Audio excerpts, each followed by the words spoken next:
صباح الخير. هناخد lecture 3 part 1 هي ال environmental health، واحنا جينا على ال occupational health and its health consequences بالمحاضرة الأولى والثانية. واليوم هسه هنحكي على environmental health problem، وهنشوف نبدي بال learning objective. On completion of this part, students should be able to. لاحظتوا احنا سوينا objective بالمحاضرة الأولى والثانية وحققناها إن شاء الله. من أخذنا 6 محاور، وكان المحور الأخير هو الإرجونومي. هسه حنشوف نقدر نكمل الأهداف من ال5 اللي هي تبدي identification of importance of environmental health. طبعا كمقدمة الانفايرمنت تلعب دور كلش كبير ب occurrence of disease، وحتى بكوفيد 19. ونشوف دائما لما نقول إذا الجو تحسن تروح الانفكشن وما راحت الانفكشن، إذا دائما اكو ربط بين الانفايرمنت occurrence of disease. ونشوف مثلا راح تصير نوبات يعني نوبات environmental problem، مثلا يصير عندنا تراب عجاج. نتوقع شهر الثالث والرابع عندنا بالعراق نتوقع certain respiratory problem والأكير. ونشوف كل environment حقيقة occasion تلقينا نلقي فد certain disease، ونربط الصيف بالأمراض والشتاء بالأمراض والربيع بالأمراض. وشو حتى الأمراض الشتائية والصيف وهاي أمراض risk of occurrence هو environmental. ملاريا مثلا environmental امتياز، ما تلقي environmental بالرمادي، ما تلقي ملاريا بالرمادي، وما تلقيها بالبصل، تلقيها بين كركوك وديالي، لأن الفكتور هناك موجود بالتلال. الأنوفيلس واكو برك مائية ومستنقعات وأنهار وسدود. فدائما نربط environment disease. فنتوقع مثلا diarrheal disease تصير بالصيف، والإنفلونزا ومشاكلها بالشتاء، والكوفيد إجانا بالشتاء. behavior مال الناس يصيرون مشتبهين أكثر بالشتاء، بغرف مغلقة، بالصيف بصورة عامة حارة وينامون منفصلين، ويعني تلعب دور. إذا identify the importance of environmental health, define the different type of environment problem, explain the main effect of environmental hazard on health, recognize the role of prevention in environmental health, and understand the effect of global pollution and global warming اللي هي شفتوه انتو بالكوفيد شلون توقفت المعامل، بدأ يتحسن الجو. حتى احنا بالعراق بدأ الجو شوية يتحسن، الحرارة الاحتباس الحراري قل، الجو كاسر يعني. وأما الصور مال الساتلايت طلعت الغمامة الحمراء اللي كانت فوق الصين طايجين وأقل، وأوروبا قلت الغمامة. كل هذا اللي environmental factor يسوي له. Introduction and definition. Environmental health important public health subject.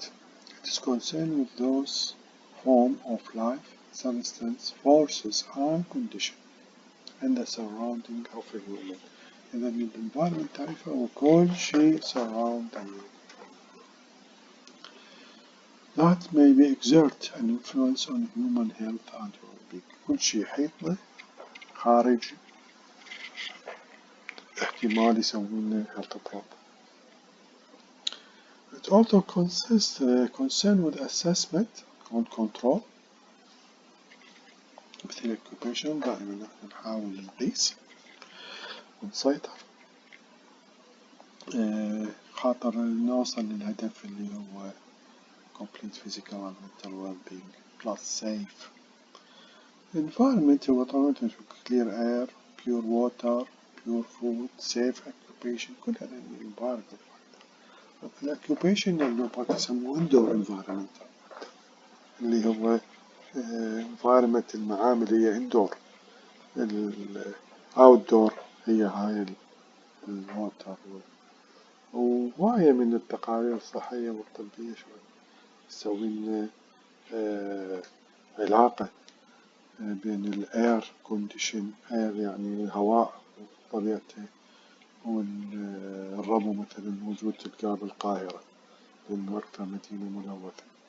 القصف الألماني صار في الحرب العالمية الثانية على لندن، اللي صار قصف شديد، سوى عندهم عمارات تفلشت والدخان والسمنت المباني ظلوا فترة طويلة يعانون من ربو ومشاكل. بيور ووتر نشوفها احنا مشاكل الانفكشن الزيارية وأهمية صحة المي. الأكل ومشاكله، الأكل مثلا مع الكوفيد جانا من سوق اليوهان الموجود به. إذا كل هذا اللي actually problem تجينا من يجينا تلوث environment، من يجينا health problem من هذا affect population density. طبعا كل ما نشوف population والمناطق المزدحمة crowded تلقي الجماعة يطلعون a lot of waste product, a lot of pollutant والصيدلية مثلا. economic status and poverty malnutrition الزايد educational and medical care facility. كل هذا environment نوع من أنواع environment تحيط بينا وتأثرنا على mean of transportation. لعبت دور بالكوفيد اللي احنا يعني أول البداية قلت عندنا وما صارت مثل أوروبا لأنه ما عندنا مترو وما عندنا وسائل نقل جماعي. urbanization and industry نشوف هذا الشفت للمدن يسوون a lot of stressor على الانفايرمنت وشاءت تطلع لنا مشاكل صحية. stressor that can produce harm to the environment and the human. أول شيء الكيميكال، التوكسيك كيميكال، الويست، pesticides، preservative and food. كل هذا يسوي لي مشاكل. physical noise, heat, cold, ionizing radiation, non-ionizing radiation. biological environment شكو biology surround animal تسوي لي مشاكل. وجود البكتيريا في الفود في الووتر هي biological. social cultural and psychological environment ويسوي لي مشاكل. شفتوا هي تشبه occupation اللغات تسميه indoor environment. Important point should be included in any environmental protective program. شنو النقاط المهمة اللي موجودة المفروض any environmental program؟ هو protection of environment resources. أهم شيء حماية مصادر الأولية للenvironment والair والwater and land, plant and animal from being harmed by different noxious agent chemical radiation. شفت التلوث.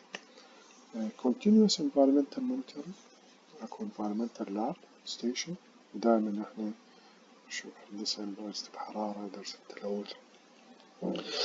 environmental health education and ensure full community participation لأنه مثل ما شفنا بالكوفيد إذا ماكو community participation نقدر نسيطر على أي problem. the main environmental problem أول شيء نحن ناخذ وأهم problem احنا واجهنا هو purification of drinking water and the impact of unsafe water supply. طبعا صحة الماء، كمية الماء ونوعية الماي كلش تلعب دور بالدياريال ديزيز. شنو البروبلم أو شنو الكونتامينيتر اللي تأثر لنا على الماي؟ أول واحدة الكيميكال كونتامينانتس اللي هو النترس، نترايت، أسبستوس، هيفي ميتال، اللي موجود الليد، ليد سبيشالي اللي موجود بال lot of product، synthetic organic chemicals اللي طلع من الاندستريال discharge. physical contaminant هي radioactive material، مثلا ال contamination about naturally occurring groundwater low surface water. biological contaminants احتمال فيروس مثل هيباتيتس A يجي من المي، كوكساكي روتا فيروس يجي من المي، كوليرا تجينا من المي، تايفويد من المي، ديزنتري بالأكل والمي، ستاسوما مشي بالمي، كلها هي actually هي ملوثات للماء. Water purification. The purification of surface water for potable purpose include. شلون نسوي purification of water؟ راح ناخذها بسرعة. Flocculation and coagulation, sedimentation, filtration and disinfection. طبعا هاي العمليات نقوم بها احنا بالستيشن، الستيشن مال الووتر ستيشن اللي موجودة في أطراف المدن، وبعدين يصفى الماء ويتوزع على البيوت يعني. فهاي المراحل اللي هي نحاول نجمع المترسبات بطريقتين ونسوي له فلتريشن، نخلص الملوثات البكتيرية والكيميائية، وبعدين في شي نسوي ديسنفكشن، يعني ورا من نصفيه لازم نعقمه، وأحسن معقم هو الكلورين اللي هو احنا بالعراق وكل العالم يستخدمون كلورين. Disinfectant must be possess the following properties. هاي شو تسوي لنا؟ شنو مواصفات هاي العملية؟ أول شي must destroy bacteria, viruses, cysts in the water in reasonable time. يعني احنا نريد المي خالي من الأنتي يعني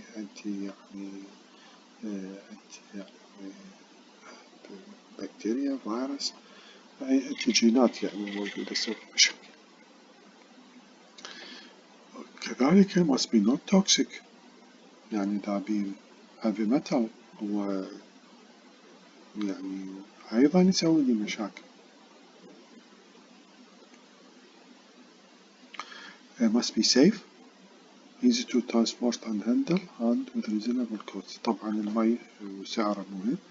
must have residual concentration in treatment. طبعا residual هو مهم، هي كمية الكلورين الرesidual الموجودة. نشوف الكلورين هو الرesidual لازم من أبعد نقطة من المحطة، يعني من حنفية آخر حنفية بالمنطقة من البيت، من نقيس الرesidual إنه إيش قد كلورين بحنفية البيت، مو إيش قد مزود كلورين بالستيشن، يعني ويا الوقت هو يتبخر الكلورين. كذلك تشوفون التانكيات نخلي تانكيات المي من جوانب التانكيات، ويا الوقت يروح منها الكلورين بصراحة. ذاك شو التانكيات نوبات بها lot of fungus، الكلورين ما يبقى هواية. طبعا هو يضاف على شكل widely used كلورين، هو met the above criteria.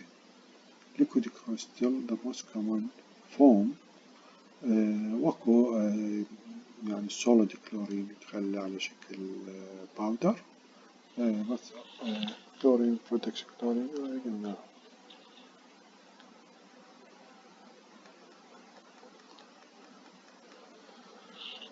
Importance of safe food and proper food preservation.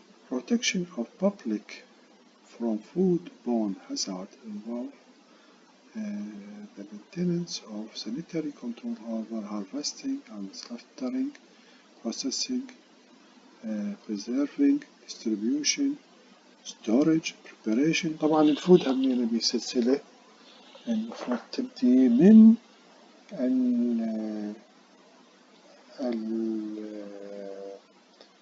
الحصاد والتجميع والبروسيس. أي عملية يصير بها تلوث storage distribution. هسه مثلا احنا أسواقنا حتى لو يجي حيوان نظيف أسواقنا يتلوث. لذلك يشوفون هواية من الانفكشنز يعني تجينا من خضرة موجودة بالأسواق. The purpose of sanitary food control هو prevent illness resulting from consumption of unsafe food or reduce economic and nutritional losses. طبعا إذا الأكل ملوث و lot of diarrheal disease تزيد المراجعات وتزيد المورتاليتي والموربيديتي. Foodborne disease can be classified to foodborne poisoning, foodborne intoxication, microbial toxin, staph. نوبات البكتيريا هي تكوز نوبات التوكسين staphylococcus coccal intoxication. Botulism, Clostridium botulism toxin, Clostridium perfringens and Bacillus cereus. نوبات البويزنينج animal tissue اللي تفرز لنا مثل الفيش بويزنينج هذا يطلع لنا الرجي شيلفيش. نوبات بويزنينج البلانت هواية من المشروم هو بالحقيقة توكسيك. إذن أول موضوع هو أنه وجود التوكسين بأشكاله البكتيريا توكسيك للهيومن أو بالموجود بالأنيمال. Chemical in food environment. من تجينا chemical food environmental or industrial chemical that accidentally find their way into the food. heavy metals مثل mercury. طبعا heavy metal نستخدمها هنا part بالpreservative بالحفظ تسوي لنا مشاكل صحية. Chemical used for protection of food and proper use. pesticide مشاكل أخرى لذلك غسل الفواكه والخضروات. pesticide هي مواد كيميائية ويرشوها على هذا ونجي احنا ناكلها ويا الوقت يصير accumulation. antibiotic residual نعطيها للحيوانات مثلا. و growth hormones اللي هي موجودة نعطيها للأبقار والدجاج. النيتروجين fertilizer الفرتلايزر اللي هي تسوي لنا زيادة الغلة الغذائية أو الحيوانية. وجروث هرمون طبعا احنا بالحقيقة نواجهها إنه هواية من اللحوم ناكلها هي بها quantity of growth hormone. تشوفون دجاجة وزنها 6 كيلوات يوصل، البقرة وزنها 1000 كيلو. هاي شيء abnormal. هذني كلها modified genetically and injected with growth. foodborne infection هي viral infection. hepatitis A قلناها parvovirus. bacterial salmonella شكلها كلها diarrheal disease. parasitic infection هي giardia وأميبا هي actually خاصة بالأطفال. food preservation major objective of food process. This is the daily delay nutrition and organoleptic deterioration. طبعا احنا دائما نشوف الأكل المحفوظ يطول هواية بس بالحقيقة هو بيه مشاكل. The main method of food preservation هو pasteurization مال الملك و low temperature وكو high temperature و canning. heating of food hermetically can be pushed. refrigeration refrigeration بالتجميد freezing temperature dehydration تجفيف fermentation اللي موجود بالخبز والأجبان chemical preservation عن طريق الأملاح والبلنشنج مايا وديت نسويها أحد الطرق والراديشن ionizing radiation لو تعرضها للراديشن تبي يعني نحافظ عليه ايش قد ما نقدر. أكو طرق أخرى هسه موجودة خاصة بالفواكه هو عن طريق التشميع واكسينج. هواية من التفاح شوفوا بطبقة واكس يبقى التفاح 3 أشهر 4 أشهر كل شي ما في شكله. هذا واكسينج طريقة جديدة تجيني ويا خاصة الفواكه المستوردة.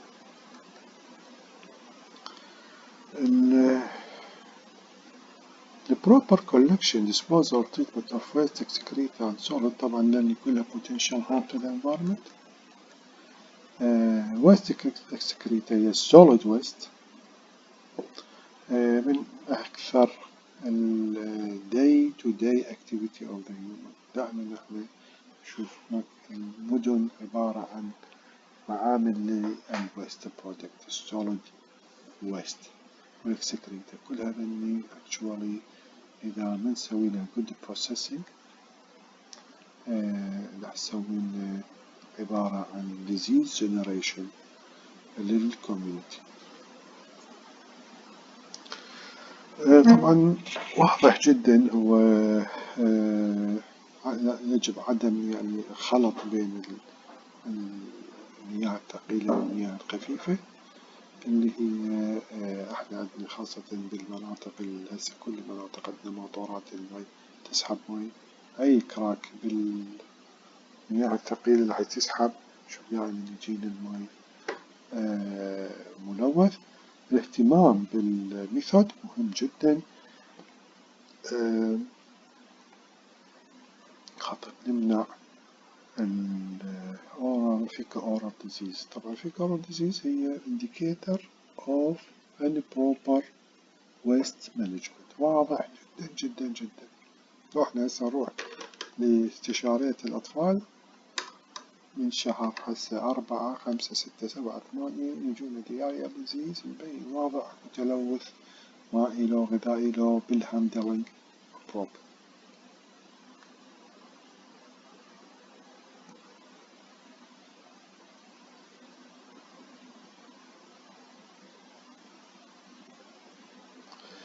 Hazardous waste are defined as waste that have one or more of the following properties. شنو الويست يسوي لنا مشاكل؟ corrosive, inflammable, toxic, radioactive and infectious. كل هذه potential problem موجودة بالويست.